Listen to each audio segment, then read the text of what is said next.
বাংলাদেশ কৃষি বিশ্ববিদ্যালয়ের কৃষি প্রকৌশল ও প্রযুক্তি অনুষদের অধীন ফুড ইঞ্জিনিয়ারিং এর শিক্ষার্থীরা দীর্ঘদিন ধরে বৈষম্যের শিকার হচ্ছেন বলে অভিযোগ পাওয়া গেছে। ক্লাসরুম সংকট, প্রজেক্টর নষ্ট, ওয়াশরুমের দুরবস্থা সহ বিভিন্ন সমস্যা প্রশাসনকে জানানো হলেও সমাধান হয়নি বলে জানিয়েছেন শিক্ষার্থীরা।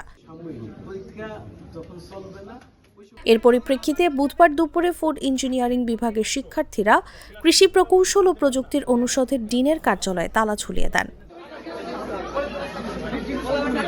এ বিষয়ে ফুড টেকনোলজি ও গ্রামীণ শিল্প বিভাগে অধ্যাপক ডক্টর মোহাম্মদ আনিসুর রহমান মজুমদার বলেন, শিক্ষার্থীদের দীর্ঘদিন ধরে ক্লাসরুম সংকট, ল্যাব ও বিভিন্ন সুযোগ সুবিধা নিয়ে অভিযোগ করে আসছেন। বিষয়টি ডিনকে জানালেও তিনি কোনো ব্যবস্থা নেননি। ক্ষুব্ধ হয়ে শিক্ষার্থীরা তালা ঝুলিয়ে দিয়েছে। কৃষি প্রকৌশল ও প্রযুক্তি অনুষদের ডিন অধ্যাপক ডক্টর জয়নাল আবেদিন বলেন, শিক্ষার্থীরা আজ অভিযোগপত্র দিয়েছে।